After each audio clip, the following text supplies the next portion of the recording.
रौनक गाडा जी का क्वेश्चन बहुत इंटरेस्टिंग लग रहा है मुझे, बिकॉज अंकुश इस तरह के क्वेश्चन बहुत लोग पूछते हैं, सो मैं उसे रीड आउट करूंगी, यूट्यूब से पिक कर रही हूँ कि सिप मंथ के किस डेट में करना चाहिए। कुछ लोग कहते हैं मंथ के एंड में कीजिए, कुछ कहते हैं कि जब मार्केट थोड़ा वॉलेटाइल होता है उस मंथ एंड में कीजिए। मैं कंफ्यूज हूँ सिप की डेट को लेकर के। और साथ ही में लार्ज कैप या large and mid cap. Raunak ji very good question, क्योंकि मुझे लगता है कि इस क्वेश्चन में बहुत लोग कटकते हैं। ठीक है, मैं इतने समय से सिप कर रही हूँ, फिर भी मैं जब कुछ लोगों से बात करती हूँ कहते हैं अरे आप मंथ की बिगनिंग में करती है, मंथ के एंड में क्यों नहीं करती, कोई कहता है मिड में कीजिए। तो मैं then I start questioning myself. और रौनक जी ने बिल्कुल जैसे ना वो क्वेश्चन जो है ना हमारे सामने रख दिया। आई एम श्योर आपसे भी बहुत पूछते होंगे अंकुश, जो रौनक का सवाल है कि सिप मंथ के किस डेट में करना चाहिए। रौनक जी, अगर आप पिछले 2 साल में देखेंगे तो every month we were scaling up, we were moving up in the market. तो हमारी रिटर्न्स मंथ बाय मंथ अच्छी आ रही थी। तो आप किसी भी दिन में जो एसआईपी कर रहे थे तो वो इन अ वे थोड़ा सा कम ही नंबर ऑफ यूनिट्स आपको दे रही थी, क्योंकि मार्केट स्केल अप कर रही थी। सो ऐसा कोई फॉर्मूला नहीं है। बहुत सारे इन्वेस्टर्स इस चीज को कंसिडर करते हैं कि वो अपनी पहली तारीख को वो अपनी इन्वेस्टमेंट करना चाहते हैं एसआईपी में, क्योंकि उनको पता है कि उनको अपने फाइनेंसेस के ऊपर कंट्रोल नहीं है। इनकेस 2-4 दिन पैसा अकाउंट में पड़ा रह गया तो वो कंज्यूम कर लेंगे, तो वो एसआईपी बाउंस हो जाएगी। तो कुछ ऐसे से इन्वेस्टर्स होते हैं, बिल्कुल, कुछ दैट्स इन्वेस्टर्स। मी अंकुश। हाँ, इनफैक्ट मैं भी यही सोचती हूँ कि जल्दी से सिप जो है वो निकल जाए, नहीं तो वो पैसे देख देख के मैं कुछ खर्च कर दूंगी। सो आई एम वन ऑफ दोस्त जो हफ्ते मतलब जैसे सैलरी आती है उसके फर्स्ट वीक में सारी सिप करके देन यू स्टार्ट फीलिंग कि हाँ मैं गरीब हूँ, पर ठीक है। सो मेरे हिसाब से कुछ इन्वेस्टर्स हैं जो डेली एसआईपी भी करते हैं, कुछ अपनी एसआईपी को स्प्लिट करके फोर्टनाइटली इन्वेस्ट करते हैं, जो कि सिर्फ एक डेट नहीं करते। So it is best suited to you sir, जो आपको बेस्ट लगता है आप वो करिए। ऐसा कोई थंब रूल नहीं है, कोई लॉ नहीं है, कोई फंडामेंटल नहीं है। हाँ, बहुत सारे एनालिसिस किए गए हैं इस चीज को कि आपने अगर first half of the month में किया तो आपकी रिटर्न क्या रही होगी, लेकिन वो भी बहुत सब्जेक्टिव एनालिसिस है। तो मैं कहूंगा कि it should suit you the best. आपका कोई लकी नंबर होगा, आप उस डेट को आप चूज करें और अपनी इन्वेस्टमेंट करें। जैसे कि मैं हमेशा अपनी एसआईपी 8 तारीख से शुरू करता हूँ, तो वो एक मेरा लकी नंबर है, तो मैं उस हिसाब से काम करता हूँ। तो ये योर ओके, चॉइस, चलिए पर्सनल तो चॉइस। आपको पता चल गया अंकुश तो 8 तारीख को करते हैं, मैं पहले हफ्ते में ही कर देती हूँ। थोड़ा सा स्ट्रेस हो जाता है कभी, अगर फर्स्ट जो है ना वो वीकेंड पे आ गया और सैलरी क्रेडिट नहीं होती तब टेंशन ज़रूर हो जाती है। So you know the thing is कि अब आपके ऊपर है।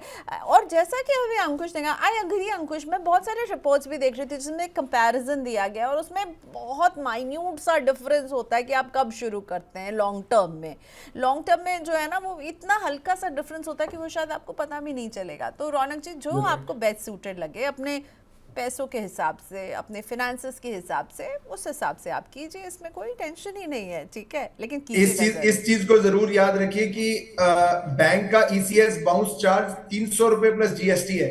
ये आप मुझे तो डरा अगर रहे हैं, आप क्योंकि अब मैंने आपको कहा कि मैं फर्स्ट वीक में करती हूँ। अगर आप 1000 रुपए की एसआईपी कर रहे हैं और 300 रुपए का चार्ज लग रहा है, तो 30% आपका डे 1 पे निकल गया। ओके, सो डोंट वरी, ऐसा नहीं है कि मेरा अकाउंट एकदम खाली हो जाता है।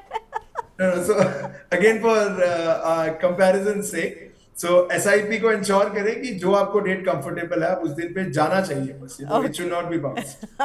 ठीक है। तो आपने थोड़ा सा मुझे डरा दिया है, पर ठीक है, अभी अभी फर्स्ट वीक कोई जाने दीजिए, नहीं तो वो पैसे खर्च हो जाएंगे। सो चलिए, एक ना अब मैं मिथिलेश जी का क्वेश्चन लेना चाहती हूँ, इसलिए क्योंकि मिथिलेश जी हमारे शो को लगातार देखते हैं और हमारे शो में ही हमारे एक्सपर्ट्स की राय सुनकर के इन्होंने अपने पोर्टफोलियो में कुछ चेंजेस भी किए हैं और फिर आए हैं हमारे शो में। सो इन्होंने क्वांट के ईएलएसएस में 80,000 रुपए का एक मुश्त निवेश कर दिया है। ठीक है, ये इनको टैक्स के लिहाज से ज़रूरत है। 5,000 की सिप ये निपॉन के मल्टी कैप में कर रहे हैं, मोतीलाल के मिड एंड लार्ज कैप में 5,000 की सिप कर रहे हैं, एसबीआई के क्वांट्रा फंड में 5,000 की सिप कर रहे हैं। और ये 5,000 की सिप और एडिशनल करना चाहते हैं और पूछ रहे हैं कि क्या मुझे जेएम फ्लेक्सी कैप चुनना चाहिए, आपका क्या व्यू बनेगा। और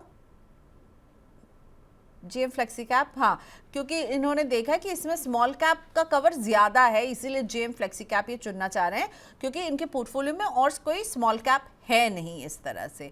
सो आप क्या सजेस्ट करेंगे इन्हें? निपॉन का मल्टी कैप तो ज़रूर है, उसमें भी तो स्मॉल कैप होगा ही। जीएम फ्लेक्सी कैप में निवेश शुरू करना चाहते हैं तो इनके पोर्टफोलियो के ओवरऑल स्ट्रक्चर के हिसाब से ठीक रहेगा क्या अंकुश? एब्सोल्युटली मिथिलेश जी, आपकी चॉइस ऑफ फंड्स अच्छी है। आपने इसके लिए मल्टी ना मैं कैप या अपने शो के एक्सपर्ट को क्रेडिट देना चाहूंगी, राइट मिथिलेश जी? आप भी एग्री करेंगे ना, आप हमारे शो में आए थे उसके बाद आपने लिखा है। Okay, that's nice.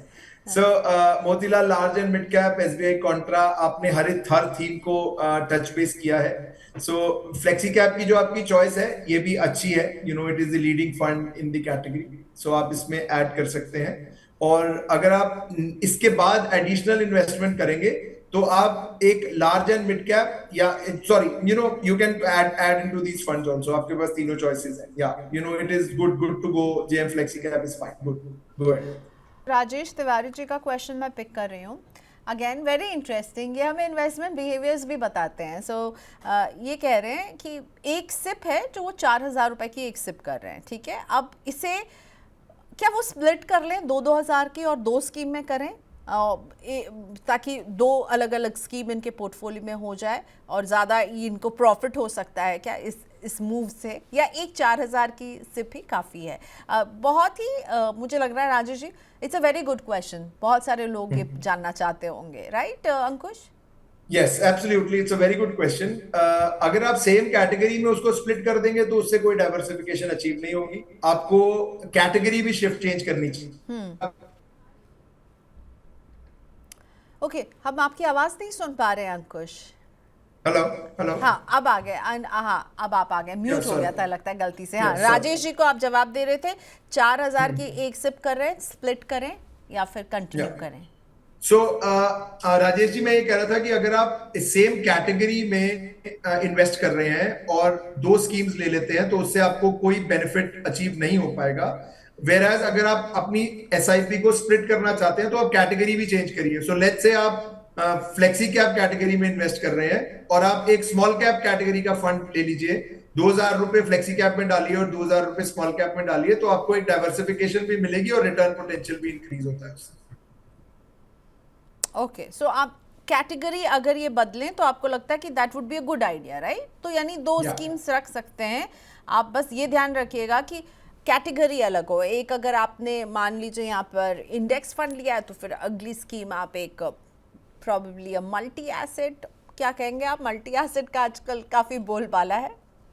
आप मल्टी कैप से आप लार्ज एंड मिड कैप में जा सकते हैं, यू नो 2 डाइवर्सिफिकेशन हो सकती है। मल्टी एसेट एक अच्छी कैटेगरी है, यू नो आपके लिए फर्दर डाइवर्सिफिकेशन हो जाएगी across asset classes. So it really depends, but हाँ कैटेगरी चेंज करेंगे तो डाइवर्सिफिकेशन तो बेटर होएगा ही।